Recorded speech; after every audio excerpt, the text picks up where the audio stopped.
the NCAA is already behind the eight ball as far as they already don't pay their athletes. They already don't.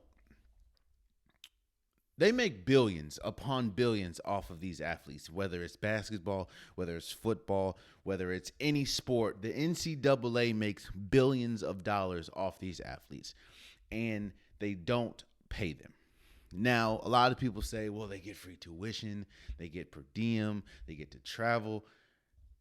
You think all that money, that whatever you're saying, the free tuition, even though most of the kids don't stay for the whole thing, if they're good enough to go pro, the per diem that's usually about $50 for an entire week trip to go get food or something like that.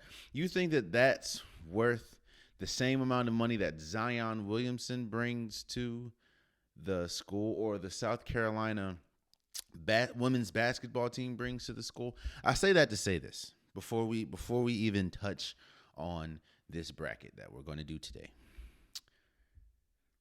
The videos have come out about the huge discrepancies between how the NCAA men are being treated as in the I guess the tournament bubble, and how the women are being treated. The practice facilities or the lack of practice facilities for the women, the food for the women compared to the food for the men. And of course, you hear the NCAA saying is due to space. They didn't have enough space, even though you found enough space for the men, but you did not find enough space for the women. Spoiler alert, I don't know if you really knew this, but there's a lot, and I mean a whole hell of a lot, of players and women teams that are better than men's teams. I'm almost sure the women's NCAA tournament will be more exciting.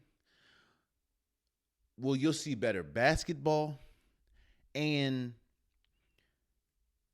there'll be more stories and excitement from the women's side than the men's side this year.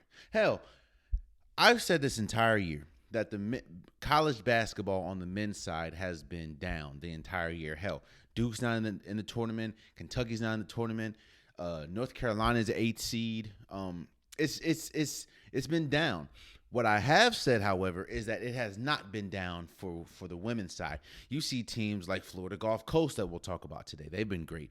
Maryland's been great. Stanford's been great. Louisville's been great. UConn's been great. Georgia, South Carolina, UCLA, Baylor. Like, there's been so many great women's teams, yet and still they're treated like they're treated in this NCAA bubble. A bubble, by the way, that a lot of people still don't think should happen due to the fact that there's still a virus going on. So all I'm saying is this.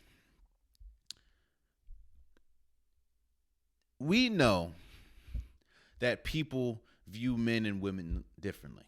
They shouldn't. It is highly unfair to women, especially women in sports, whether playing the sport or covering the sport. There's definitely a discrepancy of how we view women compared to men.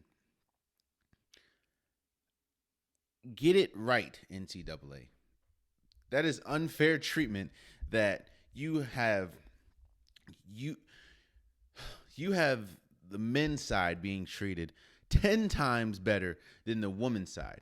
And quite as it's kept, a lot of the women teams bring more money to the organization and bring more money to the school than the men's. Get it right, NCAA. That's all I'm going to say about it.